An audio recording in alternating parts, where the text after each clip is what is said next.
There are people who live differently, not because they chose to be different, but because something inside them shifted. They saw something, they understood something, and once you see it, once you truly understand it, you cannot unsee it. You cannot go back to the way things were before. These are the people who sit quietly while others talk, who smile gently when the room fills with noise, who leave early, not out of rudeness, but out of necessity. They are the ones who have awakened.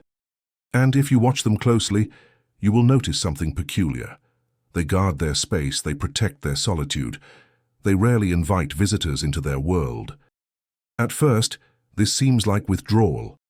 It looks like isolation, like fear, like a turning away from life itself. But it is not. It is something far more profound. It is the recognition that to remain awake in a sleeping world requires a kind of vigilance most people will never understand. A vigilance not against others, but against the noise that drowns out the whispers of truth. Thomas Merton understood this. He spoke of it often, this paradox of the spiritual life, that to love humanity deeply, you must sometimes step away from it. That to serve the world with clarity, you must first find silence within yourself. That to remain open, you must learn when to close the door. This is not about superiority. It is not about judgment. It is about survival. Because when you awaken, you realize that most of what people call connection is not connection at all. It is distraction dressed up as intimacy. It is noise disguised as conversation. It is the endless exchange of words that mean nothing, filling the air to avoid the one thing most people fear more than anything else: silence. The kind of silence where truth lives. And so the awakened learn to be selective, not because they think themselves better, but because they know themselves fragile. They know that consciousness is a flame, and the world is full of winds that seek to extinguish it. Every interaction, every visit, every conversation carries with it the potential to pull them back into sleep, to blur the clarity they worked so hard to find, to cover the still water of their awareness with ripples that take days, sometimes weeks to settle. You see, most people do not realize what they bring with them when they visit. They do not see the energies they carry, the anxieties, the unspoken expectations, the need to be entertained, validated, reassured. They arrive seeking something, often without knowing what it is, and the awakened person, sensitive as they are, feels all of it. They feel the weight of unspoken burdens. They sense the hunger for distraction. They recognize the unconscious demand to meet someone where they are, even if that place is far from where truth resides. This is exhausting, not because the awakened person lacks compassion, but because compassion, real compassion, requires energy. It requires presence. And when you are constantly being pulled into the orbit of another person's unexamined life, you lose your center. You lose the quiet that allows you to hear yourself. You lose the stillness that allows you to see clearly. There was someone I once knew who lived this way. They had a small home, simple and unadorned, tucked away from the main roads. People rarely visited, and when they did, they were met with warmth but also with boundaries. The visits were short, the conversations were intentional. There was never small talk, never the filling of space with empty words. And most people found this uncomfortable. They would leave saying things like they're kind but distant, or they don't seem to need anyone. But that was not the truth. The truth was that this person needed people deeply. They cared for humanity with a tenderness that was almost painful. But they also understood something most people refuse to see: that you cannot give what you do not have, that you cannot offer presence if you have lost your own, that you cannot guide others toward clarity if your own vision is clouded. And so they protected their solitude the way a gardener protects the soil, not out of selfishness, but out of wisdom, because they knew that the depth they offered to the world grew from the silence they cultivated within themselves, and that silence could not survive constant intrusion. This is the paradox. The awakened person often loves humanity more than those who surround themselves with people constantly. But they love it from a different place, not from need, not from loneliness, not from the fear of being alone. They love it from fullness, from a place that has been filled by silence, by solitude, by the kind of communion with existence that happens only when you stop trying to fill every moment with something. And this is where the misunderstanding happens. People see someone who lives quietly, who keeps visitors at a distance, and they assume loneliness. They assume something is wrong. They assume the person is broken, afraid, or hiding. But the awakened are not hiding. They are protecting.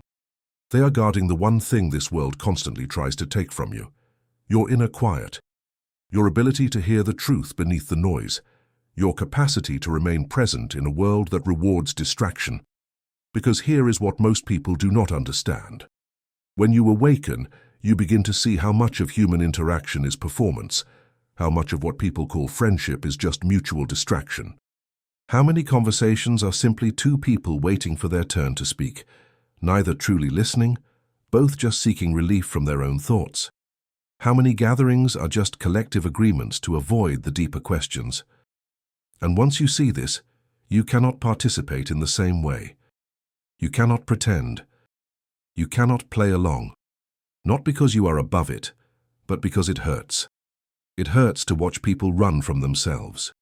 It hurts to see the fear in their eyes when silence enters the room. It hurts to feel the desperation with which they cling to noise, to busyness, to anything that keeps them from feeling what is actually there. So the awakened step back, not forever, not completely, but enough to breathe, enough to remember who they are, enough to return to the center that the world constantly pulls them away from.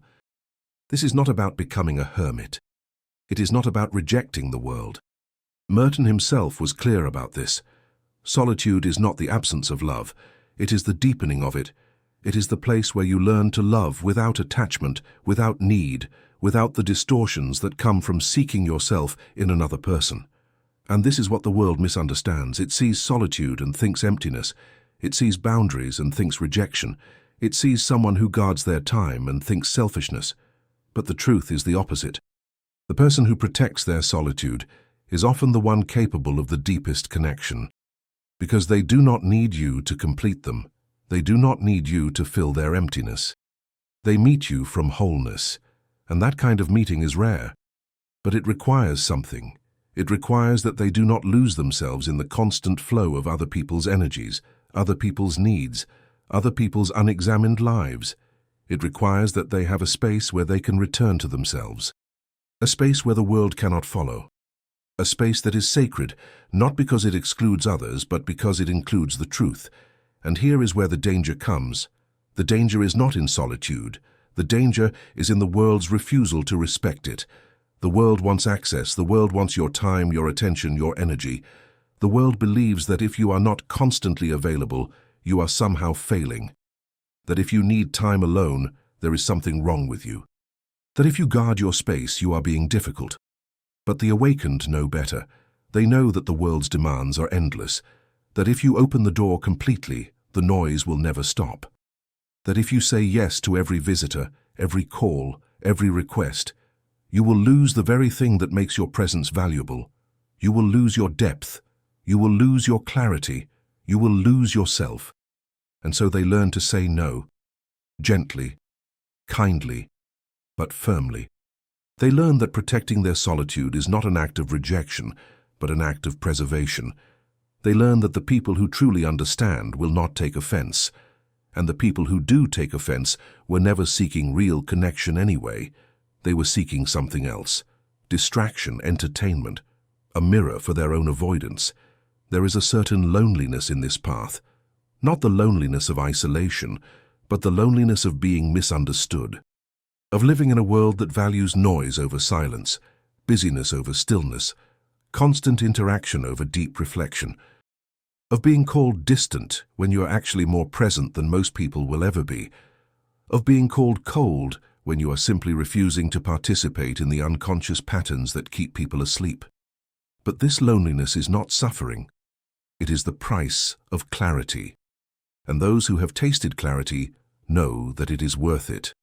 Because on the other side of that loneliness is something vast, something that cannot be found in the constant exchange of superficial connections, something that only emerges when you stop running, stop seeking, stop trying to find yourself in the eyes of others. It is the discovery that you are already whole, that you do not need visitors to feel alive, that you do not need constant validation to know your worth, that the deepest connection you will ever experience is not with another person but with existence itself, with the quiet hum of life that is always there, beneath the noise, waiting for you to notice it. And once you notice it, once you truly feel it, everything changes. You realize that most of what you thought was connection was actually disconnection, that most of what you thought was love was actually need, that most of what you thought was intimacy was actually fear of being alone with yourself. And this realization is both liberating and terrifying. Liberating because it frees you from the endless seeking. Terrifying because it means you can no longer hide in the crowd. You can no longer lose yourself in the noise. You must face the vastness of your own being, and that vastness is not comfortable. It is not safe. It is not easily understood. There is another dimension to this that rarely gets spoken about. The awakened person begins to notice how much of what passes for human connection is actually transaction. How many friendships are maintained not out of genuine affection, but out of habit, obligation, or mutual convenience? How many conversations are simply negotiations? How many visits are exchanges of social currency, keeping accounts balanced, maintaining appearances? And once you see this, you cannot participate in the same way. Not because you judge it, not because you think yourself above it, but because something in you has shifted. You have tasted something real, something authentic, something that asks nothing and gives everything. And next to that experience, these transactional exchanges feel hollow. They feel exhausting. They feel like a betrayal of the truth you have come to know. So the awakened person begins to withdraw from these exchanges. Not dramatically, not with proclamations or explanations, but quietly, slowly. They stop returning calls as quickly. They decline invitations more often. They create distance where there was once automatic availability, and people notice, people feel it, and people in their unconsciousness often take it personally. They say things like, "You've changed," or "You're not the same person anymore," and they are right. The awakened person is not the same. But what they do not understand is that this change is not a turning away from them. It is a turning towards something deeper, something truer, something that benefits everyone in ways that cannot be immediately seen. Because here is what happens when you protect your solitude, when you guard your inner silence, when you refuse to participate in the endless dance of distraction and transaction. You become a reservoir. You become a deep well. You become a source of something rare and precious in this world. Authentic presence, real clarity, genuine peace. And this is what people are actually seeking when they come to visit the awakened. They are not seeking conversation. They are not seeking entertainment. They are seeking what they feel in the presence of someone who has done the inner work. They are seeking the peace that radiates from someone who is no longer at war with themselves. They are seeking the clarity that comes from someone who has stopped running. But here is the paradox. To offer this presence, you must protect the conditions that create it. And those conditions are solitude, silence, and the fierce protection of your inner space. If you allow constant visitation, constant interruption, constant demands on your energy, the well runs dry, the reservoir empties, and you have nothing authentic left to offer. You become just another person going through the motions, saying the expected things, playing the expected role. The awakened understand this intuitively. They understand that their greatest gift to the world is not their constant availability, it is their depth. And depth cannot be maintained without descent. You must keep going down, keep going inward, keep touching that place of silence where all truth originates. And you cannot do this while entertaining visitors. There was a monk centuries ago who lived in the desert. People would travel great distances to visit him, seeking wisdom, seeking healing, seeking answers to their suffering. And he would welcome them, but only on his terms. He would see one person, maybe two, and only after long periods of his own solitude. And when people complained, when they said he was being selfish, withholding his gifts, he would say something simple, something profound. He would say, "If I give you water from a well that has not been refilled, I give you mud. Wait, let the well fill, then I will give you something clear." This is the wisdom the awakened embody. They know they are wells, they know they are sources, but they also know that sources must be protected, must be given time to refill, must not be drained by the endless thirst of a world that has forgotten how to find its own water. And so they close the door. They turn off the phone. They disappear for a while. Not forever, but long enough for the waters to clear, long enough for the silence to settle, long enough for them to remember who they are beneath all the roles, all the expectations, all the demands. And when they return, when they do open the door, what they offer is incomparable. It is not small talk, it is not performance, it is not the shallow reassurance that everything is fine when everything is not fine. What they offer is truth, real truth, the kind that cuts through pretense, the kind that sees you, the kind that reflects back to you your own depth, your own potential, your own forgotten wholeness. But this cannot be offered cheaply. It cannot be offered constantly. It cannot be offered to everyone who knocks on the door seeking distraction dressed up as connection. This is why the awakened develop what looks like coldness, but is actually discernment. They learn to sense who is ready and who is not, who is seeking truth and who is seeking escape, who will honor the silence and who will try to fill it with noise, and they learn to protect their energy, their time, their sacred space from those who are not ready to meet them in the depths. This is not cruelty, this is wisdom. Because not everyone is ready for what the awakened have to offer. Not everyone wants to be seen that clearly. Not everyone wants to be called into their own depth. Most people want comfort. They want reassurance. They want someone to tell them that their avoidance is justified, their distractions are necessary, their unconsciousness is acceptable. The awakened cannot offer this. They cannot participate in the collective agreement to stay asleep. And so they must be selective about who they let into their world, because every interaction is a choice to either maintain their depth or surrender it, a choice to either protect their awakening or allow it to be diluted by the sleeping world. And this choice is made new every single day, every time the phone rings, every time someone asks for their time, every time the world demands they show up in ways that require them to abandon themselves. And the awakened, those who truly understand, say no more often than they say yes. Not because they are unkind, but because they know what is at stake. What is at stake is nothing less than their ability to remain awake, to stay conscious, to continue offering the world something real in a sea of pretense. And that is worth protecting. That is worth disappointing people for. That is worth being misunderstood for. Because in the end, the world does not need more people who are available all the time, but have nothing real to offer. The world needs people who are rarely available but offer everything when they are. People who have done the work. People who have sat in the silence. People who have faced themselves and emerged transformed.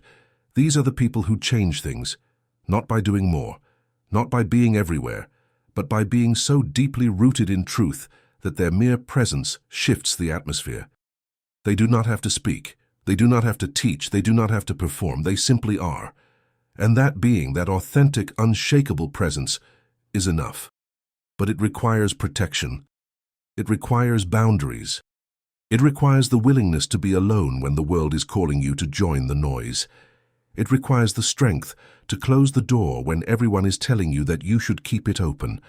This is why the awakened guard their solitude, not because they fear others, but because they know that the journey inward is delicate, that it requires space, that it requires silence, that it requires long stretches of time where nothing happens, where no one speaks, where the mind finally stops its endless commentary and something deeper can emerge. And visitors disrupt this, not always intentionally, not always unkindly, but they do. Because most visitors come from the noise, they carry it with them, they expect it, and when they enter a space of silence, they instinctively try to fill it with words, with questions, with the need to do something, to say something, to avoid the uncomfortable truth that in silence everything you have been avoiding rises to the surface. The awakened have already faced this. They have sat with the discomfort. They have allowed the silence to reveal what it needs to reveal. They have learned to be with themselves without distraction, and they know how fragile this state is, how easily it can be disrupted. how quickly the mind can be pulled back into old patterns. So they choose carefully. They choose who enters their space. They choose when to engage and when to retreat. They choose to honor the quiet that has taught them everything they know. And this is not coldness. This is wisdom. Merton wrote about this often in his journals, the tension between his love for humanity and his need for distance from it, the way people would visit the monastery seeking something, often seeking him, and how he could feel the weight of their expectations, the way their presence, no matter how kind, would pull him away from the interior silence he had worked so hard to cultivate. And yet, he did not hate them for it. He understood. He knew they were seeking the same thing he had found. They just did not know that it could not be given. It could only be found. And it could only be found alone. This is the great secret, the thing that the awakened understand and the sleeping do not. That no one can give you what you seek. Not a teacher. Not a friend. Not a visitor. Not even love itself. What you seek is already inside you. But it is buried beneath layers of noise, of conditioning, of fear. And to reach it, you must dig. And you must dig alone. Others can point the way. Others can offer encouragement, but they cannot do the work for you. And their presence, especially if it is constant, will often become another distraction. Another way to avoid the one thing you must do. Sit with yourself. Face yourself. Become comfortable in the vast silent space of your own being. And this is hard. It is one of the hardest things a person can do, because in that silence, you will meet everything you have been running from. Your fears, your regrets, your shame, your grief. All of it will rise up. And you will want to run. You will want to call someone. You will want to fill the space with noise, with distraction, with anything that keeps you from feeling what is there. But the awakened have learned not to run. They have learned to sit with it, to breathe through it, to let it move through them without resistance. And in doing so, they have discovered something extraordinary. That on the other side of that discomfort is peace. Real peace. Not the false peace of distraction, but the deep, unshakable peace that comes from knowing yourself completely. And once you have tasted that peace, you will do anything to protect it. You will guard your time. You will guard your space. You will guard your solitude. Not because you do not care about others, but because you care about truth. And truth requires space to breathe. This is why awakened people avoid having visitors. Not always, not forever. But often enough that others notice. Often enough that it becomes a defining characteristic. They are the ones with the closed door. The ones who do not answer every call. The ones who disappear for days, sometimes weeks, without explanation. And the world judges them for it. The world calls them antisocial, unfriendly, cold. But the world does not understand. The world is asleep, and the sleeping cannot comprehend the needs of the awake. Because here is the truth. When you are awake, you need less. You need less entertainment. You need less validation. You need less distraction. But you also need more. You need more silence. You need more space. You need more time alone with the truth that lives inside you. And the world does not offer this. The world offers the opposite. It offers constant stimulation, constant interaction, constant demands on your attention. And if you are not careful, the world will take everything from you. It will take your peace. It will take your clarity. It will take the very awakening you fought so hard to achieve. So the awakened build walls, not to keep people out, but to keep themselves in. To create a sanctuary where they can return again and again to the source of their being, to the silence that heals, to the stillness that reveals, to the solitude that teaches what no crowd ever could. And in that solitude, something beautiful happens. They become more themselves, more clear, more present, more capable of love.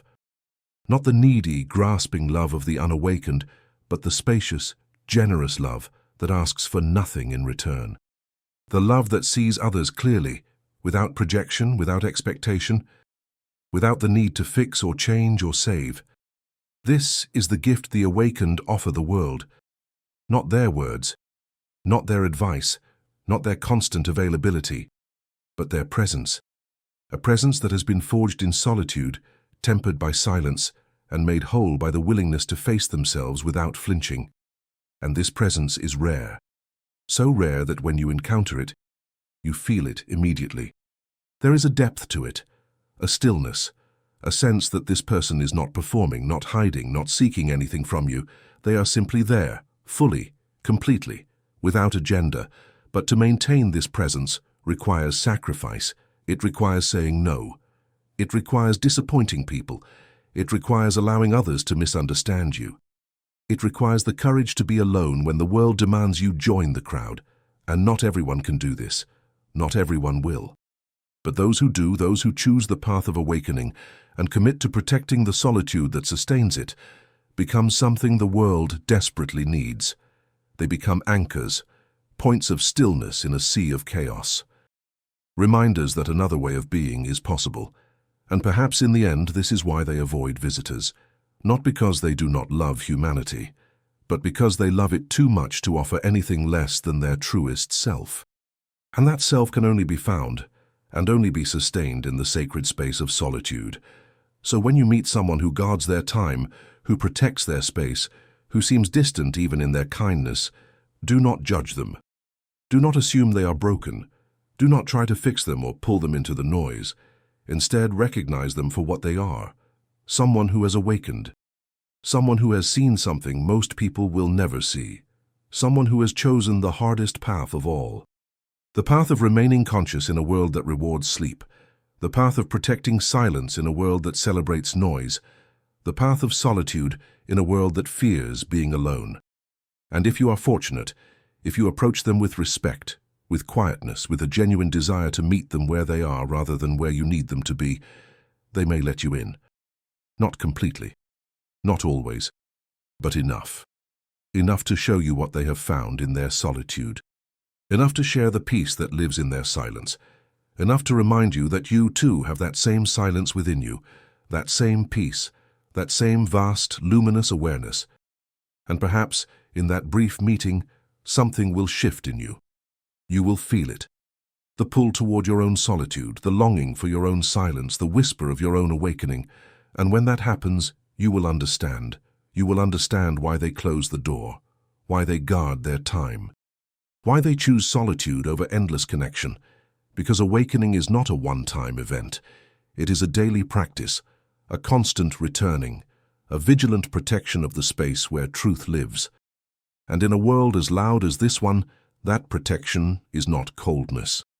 It is not rejection. It is not fear. It is love, the deepest kind of love. The kind that knows that to truly serve the world, you must first know yourself. And to know yourself, you must be willing to be alone. Not forever, but long enough to hear the voice beneath the noise, long enough to feel the stillness beneath the chaos, long enough to remember who you were before the world told you who to be. This is the path of the awakened. Solitary, yes. Misunderstood, often, but necessary. Essential, sacred.